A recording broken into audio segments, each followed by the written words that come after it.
This is WMNF Tampa, and we're trying to get a hold of Samar. Can Samar hear me? Yes, Frank, thank you for doing the difficult job of running the board. Welcome to our listeners. We have a very interesting show for you today, but I think Frank might be playing some music at the beginning. Are you ready, Frank? Yes, I am. Okay. All right. We need some Arabic music now. Okay.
Welcome to True Talk. This is your host, Samar Jarrah. My co-host, Ahmed, and I have an interesting show for you today. We do have very interesting times that we are going through. I am not sure if you're following the news about the president labeling a whole nation and people as garbage. And I'm talking about the Somalis. And Somalia is an ancient country, very rich in culture and heritage, predates Islam and predates religion. And I'm really astonished that we can go to this level of conversation. We can have disagreements. We can get mad at things that happen. But honestly, to be talking about a person that is that belongs to the Congress as garbage, and to label the whole people of Somalis and Somalia as garbage is really uncalled for. So these are really disturbing things that are happening, and I don't know really what to say, but I have a feeling that the more controversial things the president says, the more he thinks he stays away from the Epstein file.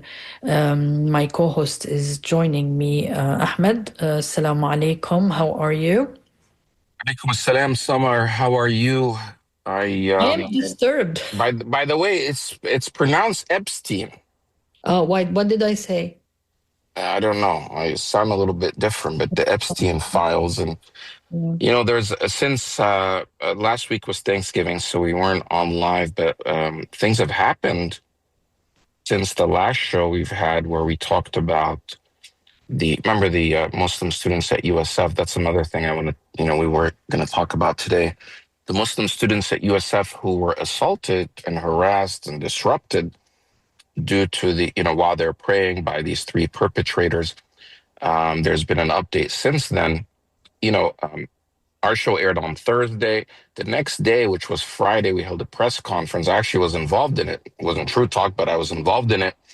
And, elected officials, law enforcement, even, Christian pastors and elected official who's Jewish came out and spoke out in, united against the treatment of the students. Well, by that night, the USF police department that's in charge of investigating this matter, they formally filed charges, hate crime charges against the perpetrators. Two of whom, one is a 50-year-old, the other one is 40-something, a third one is 30-something. Two of them are actually from out of state, Oklahoma and Texas, and the third one may be from Tampa or has an address in Tampa, but they haven't been arrested. They've been charged by the police department. They referred their case to the state attorney's office, and now people are waiting to see what the state attorney is going to do. But that matter has gone viral, and because afterwards, people online, after the charges came out, there was an uproar by certain people that are trying to defend the behavior of the perpetrators and trying to say that somehow what they did is free speech. And they kind of mischaracterized what actually happened, and they're somehow made it as silly as it sounds, that this was about their right to eat bacon, and somehow Muslims were offended by these Christians that are eating bacon in front of them while they're praying, when it was really not about bacon at all. And Yeah, but I think we need to premise all that by specifying that they were doing the dawn prayer, which is about maybe in Tampa at that time, let's say 2 weeks ago, because today it's 5:55 a.m. So why would three adult men be on top of a parking lot at USF University that they are not students at, and eating bacon at 5:45 a.m.? Well, I mean, bacon is a breakfast thing, but you have to make a good point that what were they doing in that parking garage that early, and they're not even students of that campus. And that, in my opinion, that's what was said at the press conference, that it was premeditated. And that's likely what convinced the police department to move forward. Because here's the thing, these guys really incriminated themselves because they actually live streamed the entire episode before even starting.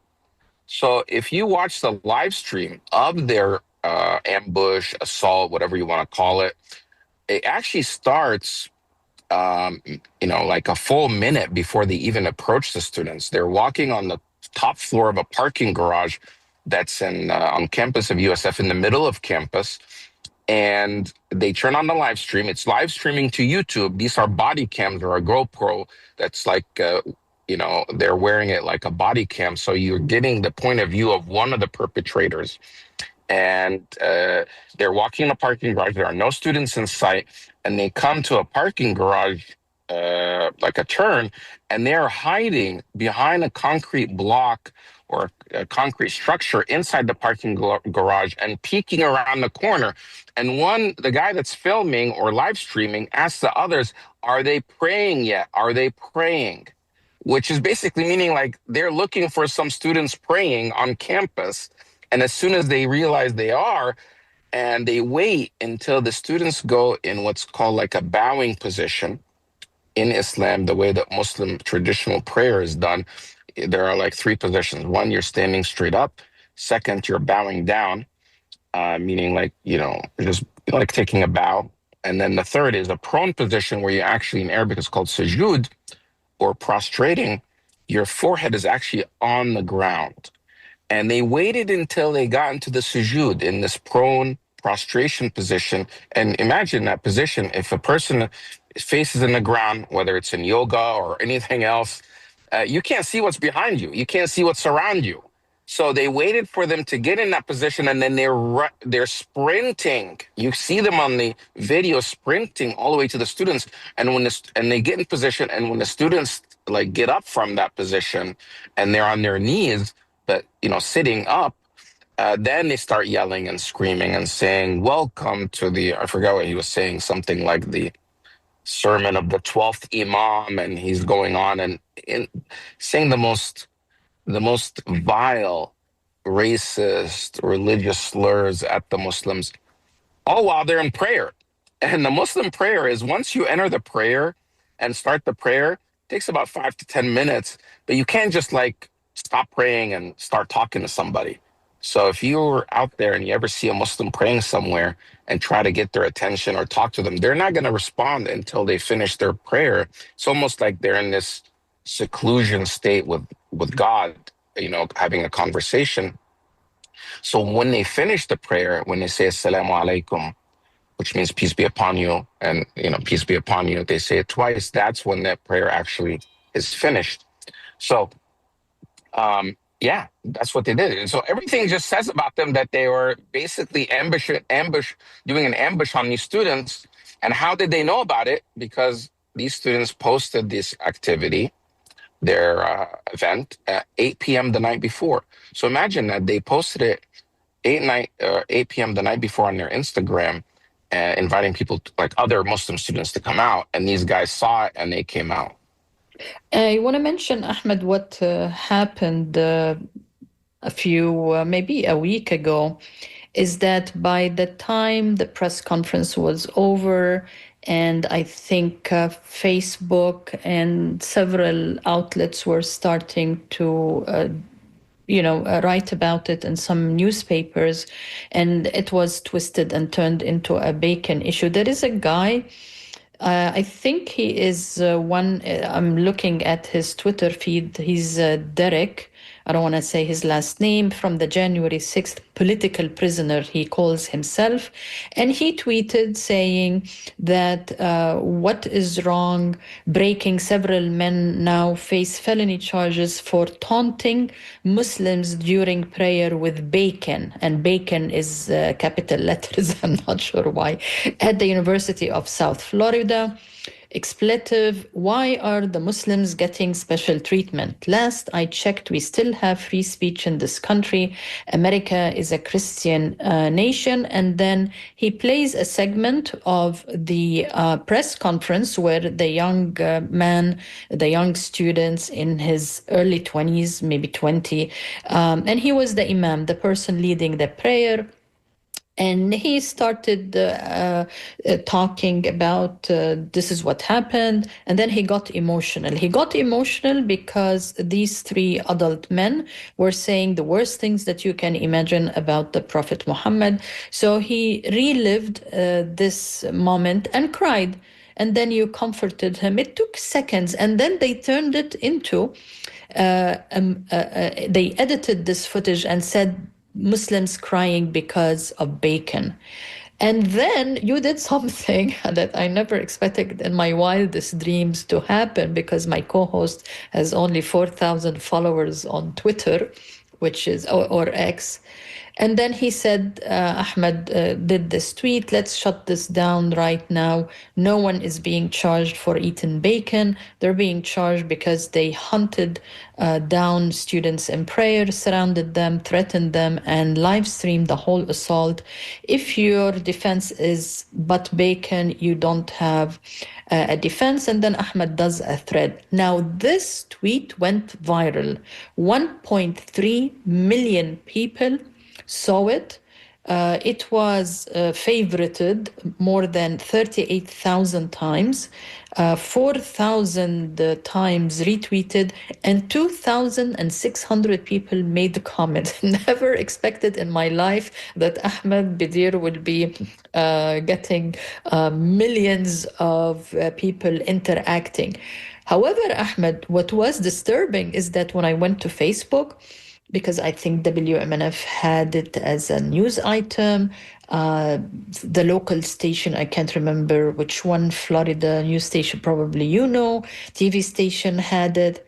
The comments, Ahmed, I have never expected to find so much hate. Am I living outside the bubble, the real bubble, or am I living in a bubble, or what's going on, Ahmed?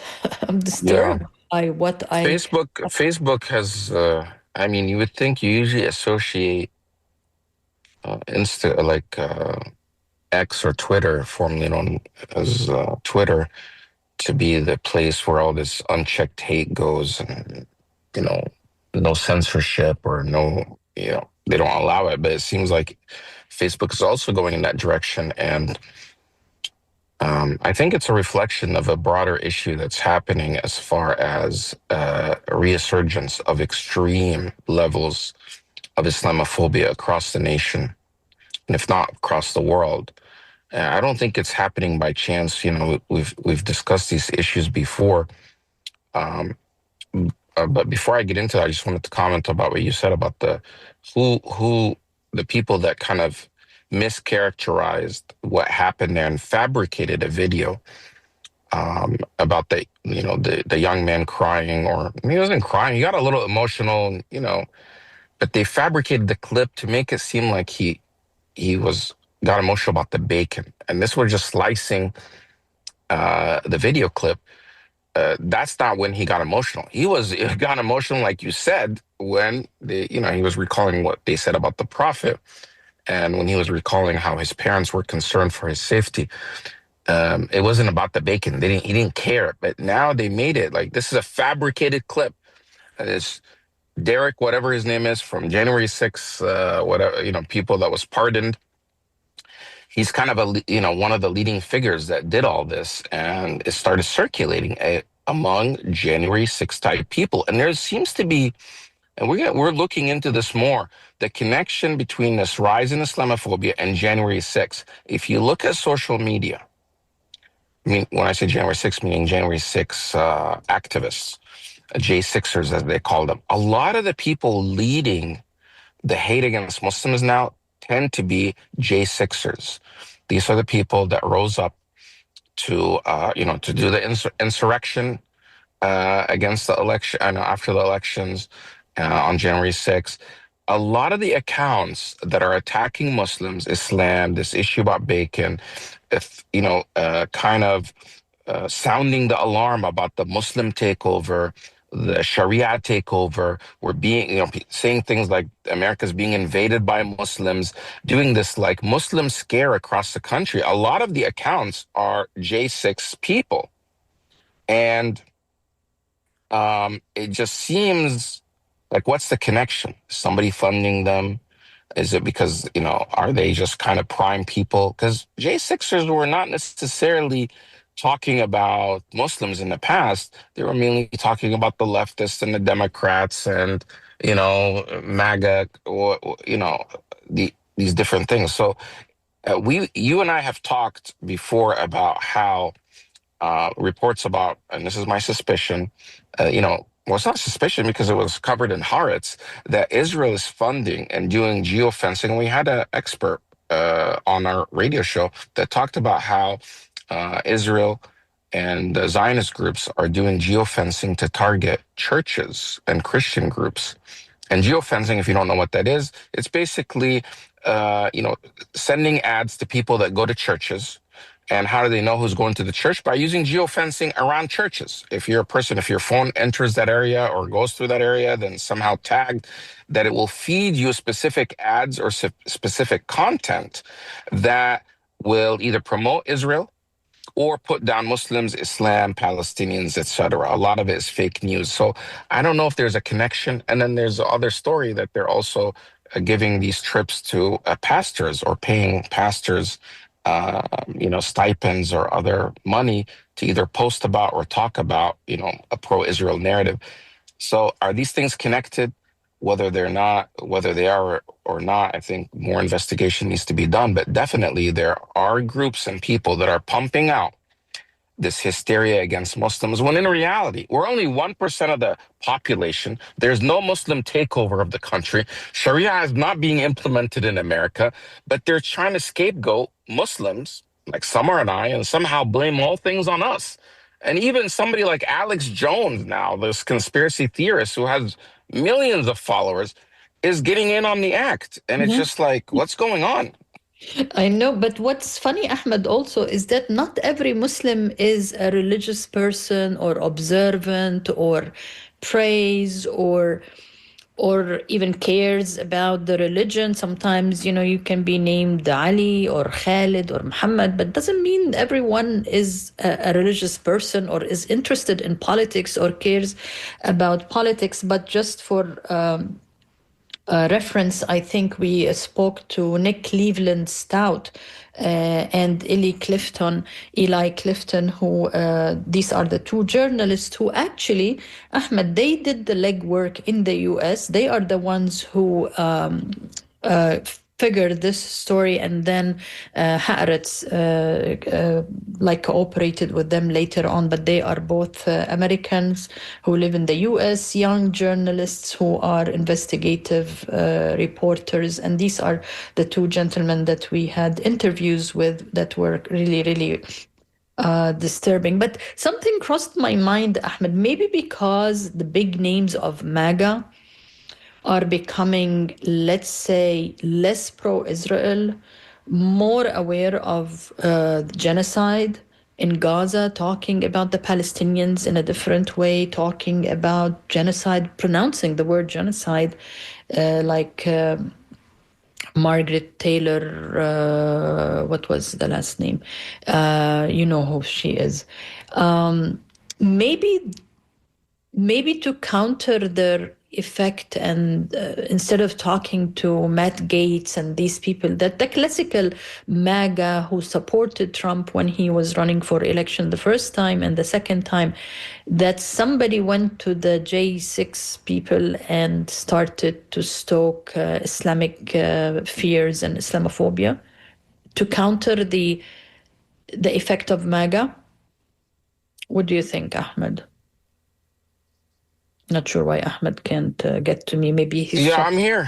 I'm just listening, trying to take in all that you're saying. Do you know what I'm trying to say? Okay, all of a sudden, all these MAGA people are talking about Palestine now, and Charlie... Yeah, of course. I think they lost. Yeah, you're absolutely right. People even there's a big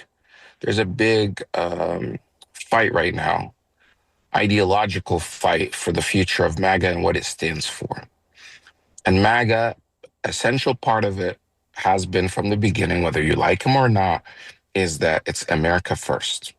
Okay, if you're America first, against globalization, isolationist ideology or policy, and against forever wars, against regime change. They kept, sounding the alarm against the Democrats that want to do regime change everywhere and have forever wars, and Trump is ending the forever wars.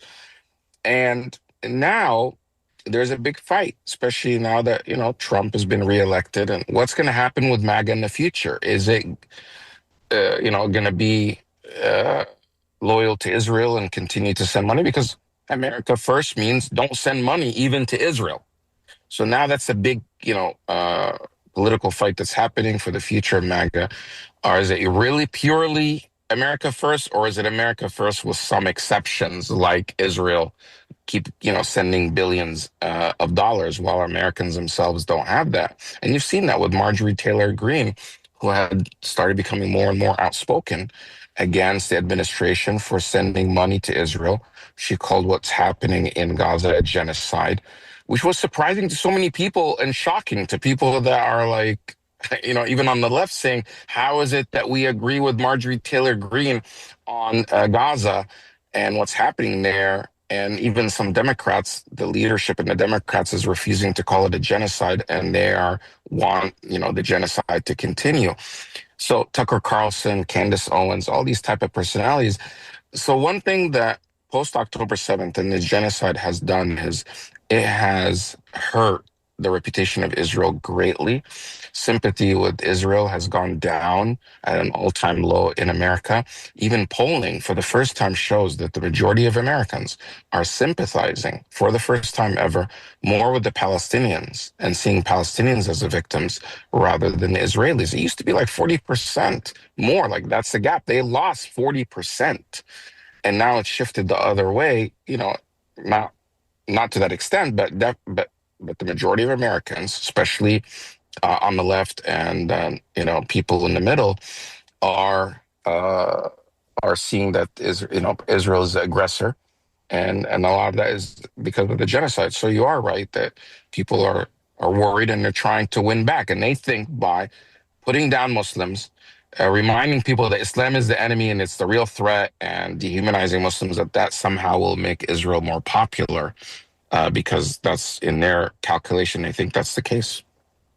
And what do you think of what the president said about Ilhan Omar? I was talking about this at the beginning, and asking her to be kicked out of the Congress, kicked out of the country. I can't believe he picks on Ilhan Omar the whole time. I saw her, and I met the first Somali in my whole entire life, was in Tampa when you did, I think, an event for her. And there were so many people who came out of town, mind you, listeners, out of town to demonstrate against her. And she's a tiny little human being. And she came to our table and hugged my mom, and mom kissed her and hugged her. And I told Mom, do you know her? Do you even know who she is? And she said, no. But I think the pressure was so immense on Ilhan Omar because But of... even remember at that event, there are people that came out to protest against her. Yeah, I have no idea why. But anyways... Yeah, so back to your point. Yeah, so I was like, I kept thinking about it, but I think I found out that she lost her mom when she was very young. And when she saw my mom, she just felt that, maybe hugging this older lady will give her comfort and confidence. And mom just reciprocated like it's her cousin or niece or something. But to label Somalis in Minnesota, like as a whole, as garbage, fraud. I mean, yes, of course, there must be a thief or a bad person in every culture, every creed, every religion, every anything. But you do not do such statements about people when people are already charged, because, there is this CIA operative who... Yeah, let me just comment on the Somalia thing first. Yeah. And I think, where is this coming from? This is happening, some of the context. And I think the Somali attacks are a deflection from what happened in Washington, D.C. on the eve of Thanksgiving with the shooting of the National Guardsmen, which is, of course, a despicable act. These were National Guardsmen, young people. I think it was like they just started that week. They don't deserve to be hunted down or killed like that. But right away, I mean, even on the right, people are saying, what's going on here? Is this real? Is it a false flag? This is confusing. It doesn't make sense. Because the shooter, while he is an Afghan originally, um, right away, the administration tried to make this that one, this is a Muslim problem. It's an immigration problem, which kind of hits two birds with one stone. And right away they want to implement this vast, like without even looking into the details.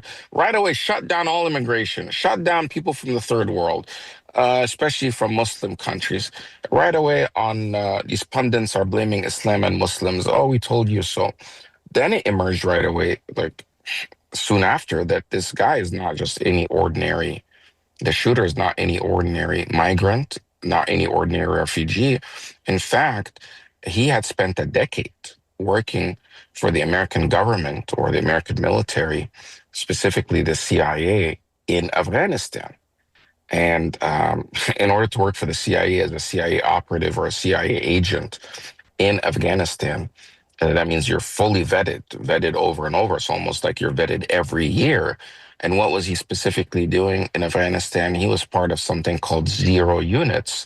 And these zero units uh, squads, they are recruited by, trained by, and work for the CIA at the direction of the CIA, even though technically they're seen as Afghan troops, but they really fully are, run by the CIA.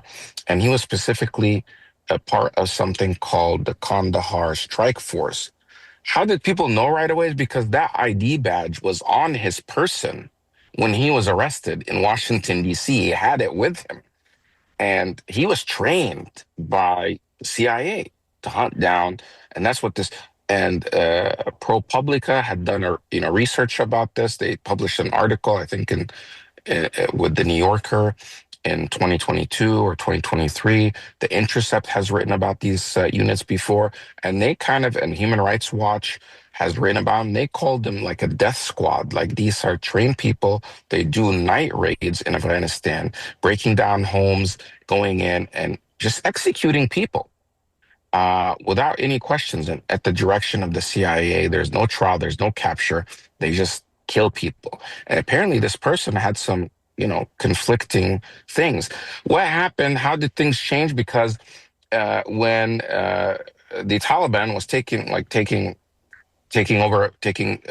over Afghanistan, taking back their country, and the Americans had to basically flee or leave quickly, the first people that the American government secured to get out are their loyal squads, like these zero units that worked for the CIA. They didn't want them there for a couple of reasons. One, the Taliban would likely hunt them down. Two, they've received some very high level training and equipment to do the work that they did. So they were some of the first people out to bring them to the U.S. From the Afghanistan perspective, and this is one of the reasons why in Afghanistan, the Taliban was actually able to come back and take over, is because the average person in Afghanistan started having hatred for the occupation, especially these extrajudicial killings by these death squads. They were killing civilians, they were killing children. And that turned public opinion in Afghanistan against the Afghan government that was basically working for the Americans and the CIA and the occupation. So they see people like him, the shooter, as a collaborator with their enemy. Of course, so they had to save him and others like him, and they brought them to the United States. They're living now across the country. Again, they were not radicalized because of Islam. If you look at this guy, he was 5 years old when 9/11 happened. He's 29 years old when he was arrested because of the shooting in D.C. He spent 10 years there. And if he came in 21 or 22, that means he probably got recruited when he was 15 and spent time there from 15 to 25. So he was, like a teenager, a child, when he was actually recruited and trained by the CIA. Now, once all that came out, and then people on the right are saying, well, what was he did he just snap? or was he still working for the CIA? People were actually legitimately asking that. Was this like what they call false flag? Did somebody in the CIA put him up to it so they can implement these wide policies? And once that conversation started, now it was another deflection to go after the Somalis, because in Minnesota, where there's a large population of Somali Americans, there was this like recent fraud case that included like a lot of Somalis or people from the Somali community there. I mean, as far as how many people were involved, it's a small group compared to over, the huge population, but they just used it as a generalization and they started attacking Somali Americans. And that's where that's coming from. I think it's a deflection, but also, like his government, the administration currently wants to depopulate America from immigrants or recent immigrants or people that are somehow they are not seen as the ideal, like in their mind, American culture. Which So is I know there was a long rant that I went on here to explain all this, but no, that's what the point I was trying to no, get to your question. but he seems to be picking on Ilhan for some reason. But She's an easy I mean, target because he hates Ilhan Omar, he hates Rashida Tlaib. These are people that have been defiant. They're not just go along type people. And if you ever seen Ilhan, you've seen her. She's a tiny woman. She's making her a target, and I'm always worried like somebody's going to try to harm her somehow. And what is she saying? She receives so much of the hatred there. But guess what? If they try to, go after the Somali community there, then perhaps they can bring other people in that will vote her out or whatever. Like she has less support. They're trying to say one of the accusations are saying, oh, they brought all these people from Somalia to Minneapolis so they could vote Ilhan into office. That's not what happened. She was already in the community, and it just happens to be that way. And it wasn't actually when she won the first time. Most of her voters were actually just like white liberal people, not the Somali community, because in fact, another Somali man ran against her and she defeated him. So most of the Somalis in Minnesota, the first time she ran, actually supported her opponent who was a man because they felt like, oh, the Somali man can do a better job. yeah, interesting. I'm trying to find the. Okay. So when they try to say she was elected by the voters. The majority of the voters when she was first elected again were just Democrats. That's a majority Democrat district. Since then, she's been the target of AIPAC. The pro-Israel lobby has always tried to remove her and Rashida, and they pour in millions of dollars. They recruited a black candidate to run against her. He lost. They recruited even a Muslim candidate against her, another Muslim woman, and she lost. They recruited so she keeps defeating them, and now they just want to deport her. They're trying to say, oh, let's look into her history. Let's take away her naturalization. This is the next thing that they're trying to do. Actually, I want to read the Homeland Security tweet, Ahmed, that was on November 28, and I had to go and check if this is the official handle of the Homeland Security, and it was after the attack in DC, and that's a quote from Homeland Security. The stakes have never been higher, and the goal has never been more clear. Re-immigration now. And it prompted X to do a community note, which means that it's the statement is either offensive or promotes bodily harm, or it is wrong. And I googled re-immigration now, and this is the extreme right-wing Nazi call in Europe that they want Europe to be white and Christian.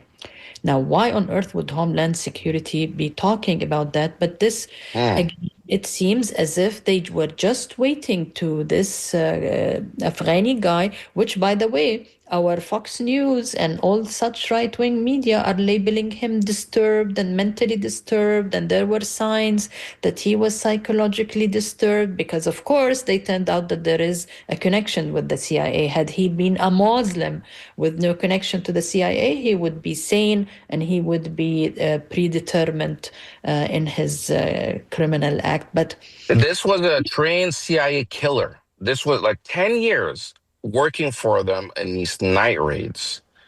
And of course, so they yeah, can't spin that. And their own people, even like people like as, right extreme, like Nick Fuentes was saying, like, oh, we're not buying this. This is what they're saying.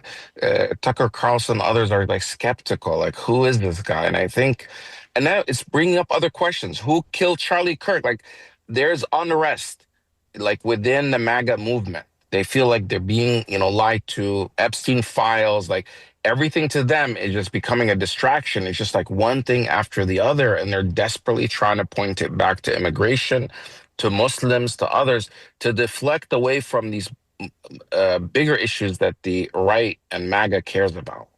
for instance, who tried to assassinate Trump when he was running for Yeah, election? Like, I don't know anything about this guy. yeah, Why that's is there actually no investigation? yeah. One person actually, I think I've seen that. Some people are like commenting, "How is it that I know more about this Afghan guy and all these pictures and history about him, and they know nothing about the shooter that tried to kill or assassinate Trump?" And he was killed on the spot. So, and there's like no history about him. So you're right. That's what people are asking.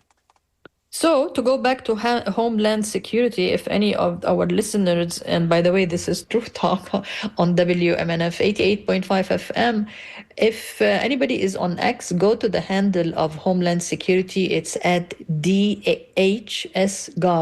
And then they have promotions, Ahmed. Help arrest them, help deport them. What is going on? And then now I was just reading that Secretary Rubio says anyone who has a visa, valid visa, like Uh-huh. ultimately coming. But if you promote religious intolerance, we're not going to let you in. Now, how on earth are you going to find out if my nephew is coming to visit me, if he has religious intolerance or he's tolerant?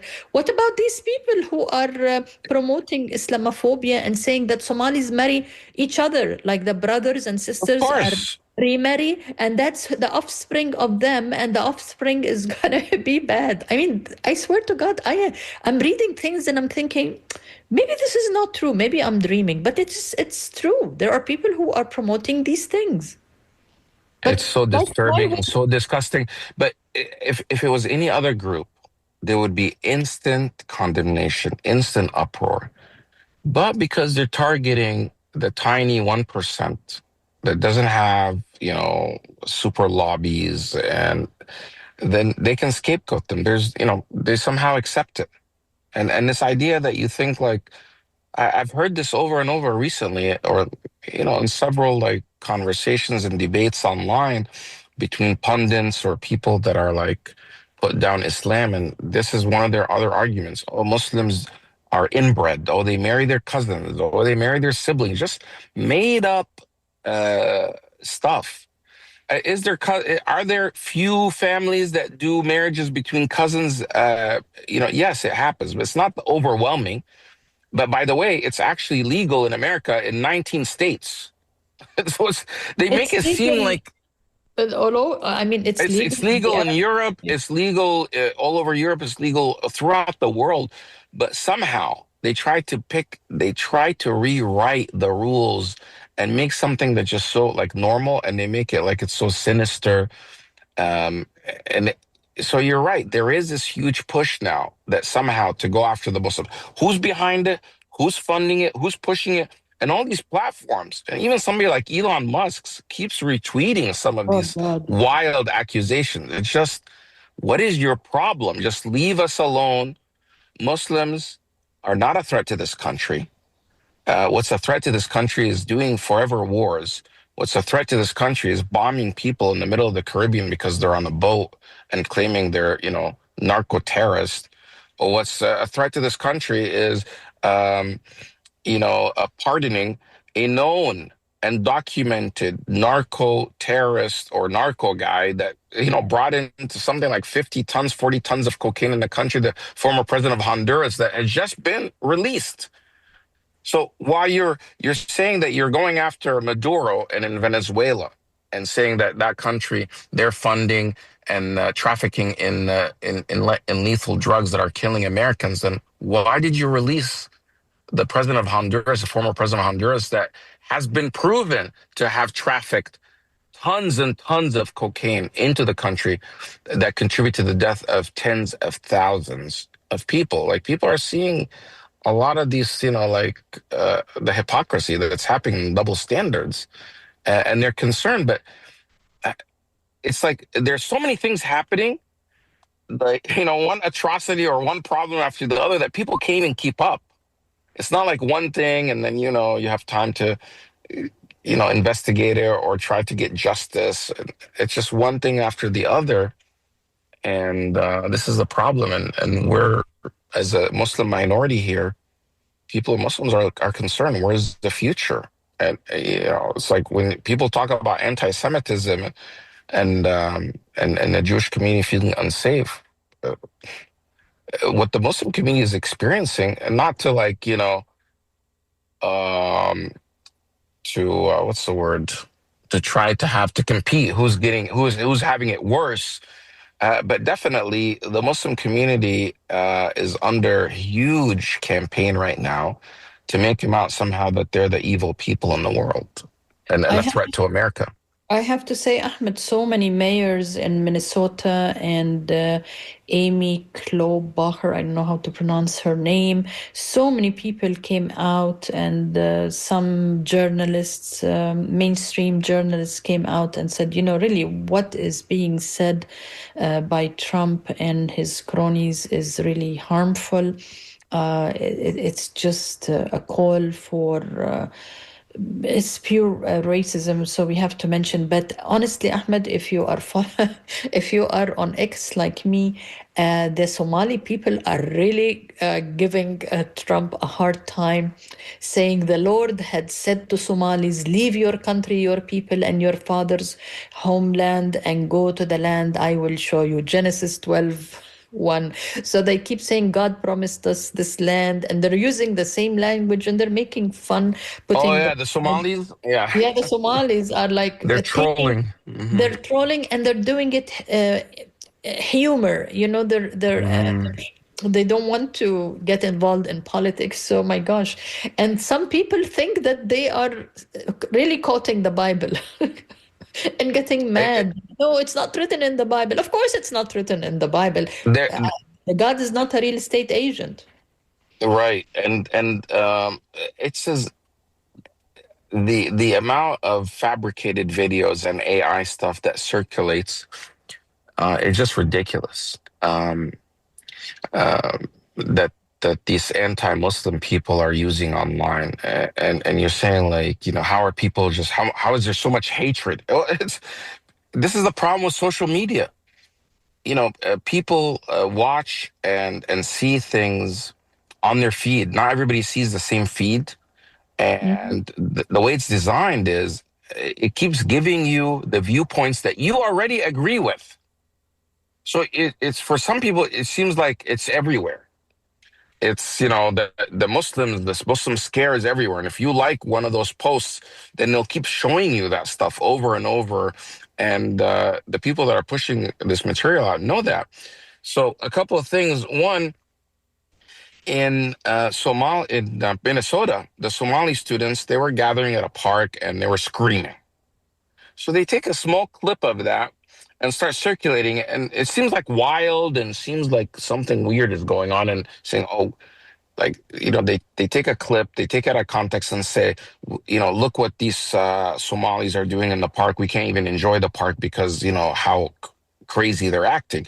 Well, they leave out the fact that this was an activity organized by an organization that encourages to do a scream activity. Some white people, a white woman, she's a facilitator, and your idea is you go to an open area and scream as loud as you can to, like vent or like, to release energy or, it like supposedly makes you feel better. And that's what they were doing. That's why they were screaming. They were not screaming because their religion tells them to behave that way or their culture. It's some like organization that's led by a white woman that's encouraging them. And that's who organized it. That's the context that's being left out. In this situation, in the case of the Muslim students at USF, they're fabricating so many clips. The imam that said, that they're trying to depict him that he was offended because of the bacon, which was not true. Now they're making AI videos of him, sadly, fabricated videos of him eating bacon. One video is him eating bacon, and he says, "Oh, I love how it tastes," and it looks so realistic. Another video that they made actually has a whole entire roasted pig in front of him, and he's like at this table, and it looks exactly like him, and he's, you know, if you didn't know, you would think it's real, and he's eating out of the pig. And it's just so disturbing. Imagine these young students seeing this humiliation. Yeah, it's so disturbing. I don't want to circulate it, but that's just the type of evil that AI can be used for to dehumanize people. And people are, sharing this stuff. One person that emailed us, I know because we're out of time and we only have like a minute left, sent a message and said, it broke my heart that these Muslim students had to deal with the hateful man. I'm a Jew, and I can relate to being disrespected by bacon. You're right. But by the way, they were not necessarily, that was not the part that upset them, that people are eating bacon. The bacon is around us all over the country. Every restaurant, but the issue is that they went and hunt, like harassed them and try to stop them, and the insults that they were saying, and they were just praying, peacefully. That is what's most offensive, and they feel like violated the law and their right to assembly, their right to pray, and it was full of hate. And they threatened them. They were in their faces. This was not just free speech. So I think we have just less than a minute left. So I think they're going to end any time. We're going to end the show. This is WMNF Tampa. We'll be here at the same time, same place next week. So stay tuned for the news is next. And thank you again for being with us. Is the scoop? Yeah, I think. Scoop away. And